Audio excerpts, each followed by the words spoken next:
Hey guys! Uncle Chris here. Happy New Year sa ating lahat. So syempre, New Year na, new viewing tayo. We're currently here again in Alder Residences here in Taguig. Pero this time, I've got a different unit to show you. We're in a 2-bedroom, 71.5 square meter unit. So this one is one of the biggest normal cut or standard cut DMCI inventory unit that you can get. Specifically here in Alder Residences actually. So, as you can see, here, pagpasok natin, immediately on the side is wala tayong window. Kasi itong particular units na ganito is nasa likod siya ng elevator natin. So, alam ko na itatanong nyo, Uncle Chris, maingay ba dyan? Kasi nasa likod ng elevator yan eh. The answer is no. Kasi ang kagandahan ng unit na to is, narinig nyo naman, di ba? Solid foundation to sa structural design ng mga buildings ng DMCI.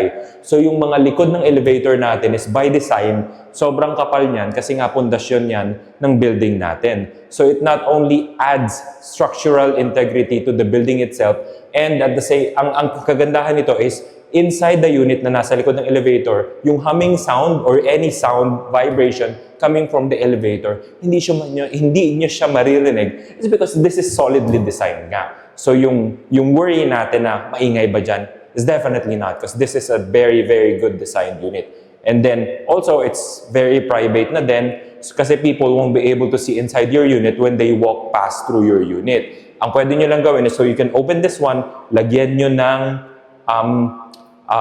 screen door, and then makakapasok na yan ng maayos yung breeze going to your unit. Alright? So, syempre, nasa likod naman natin ngayon is yung kitchen natin, which, as you can see naman, is malaki siya. Very decently sized. O, ayan.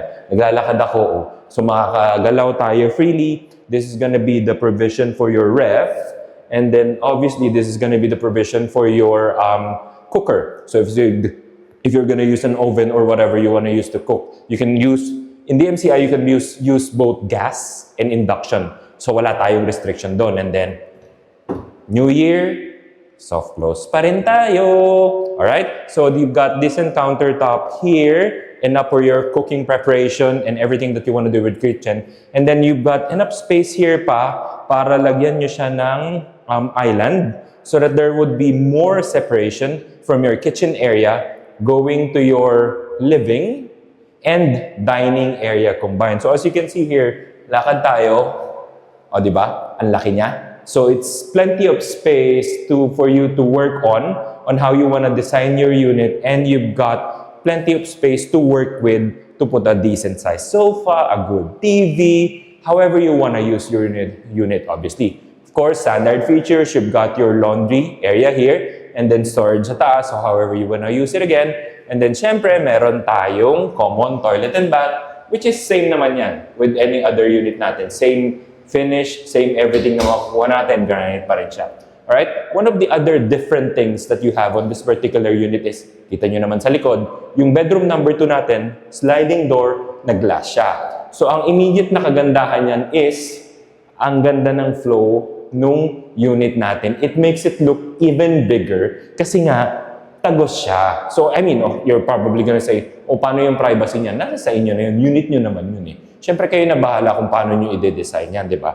Pero ang kagandahan niya lang is yun nga, sliding siya. So, ayan, madali natin siyang maisasara. And, kitang-kita mo yung nakakadagdag yung laki nung window natin to add natural light dun sa unit natin, which basically compensates. Kasi wala tayong window dito eh. So, meron naman tayong malaking window dito. O, di ba? Kailangan mag-compensate din. So, this is your bedroom number 2, which is decently sized. It can be good for your, obviously, bedroom, or you can use it as an office as well. And then, syempre, nandito tayo sa master natin, which is a very good size master that can fit a double bed or even a queen bed, and you still have enough space to put in your cabinets and walk around freely pa dun sa bedroom mo. Hindi siya sobrang sikip na, hindi siya pinilit lang. And then, syempre, master, access to the balcony. O, di ba? Liwanag ngayon. It's currently morning time, kaya ganito siya kaliwanag. So, this is, hindi siya directly east. So, hindi siya directly morning sun. Pero, nandun yung side na yon. So, pag hapon, enjoy mo na lang yung view na yan. That is Laguna Lake. So, maganda yung view nito. And then, obviously, this is a landed property. So, malabo or it's almost impossible for someone to acquire this entire property and then to build another development which can block your view. So, maganda to. We're currently on the Oregon building, back unit. So, kaya ganito kaganda yung view niya. Alright? So, again, guys, to know more about the MCI homes or if you wanna schedule a viewing, message nyo lang ako para makapag-schedule tayo ng tripping. And then, syempre, makita nyo yung property natin, ma-discuss natin kung ano ba yung perfect property for you. So, ano ba inaantay natin, guys? 2026 na, di ba? Tamo, nabubulol pa ako. Tara na, invest na tayo. Alright, guys. See you soon. Bye!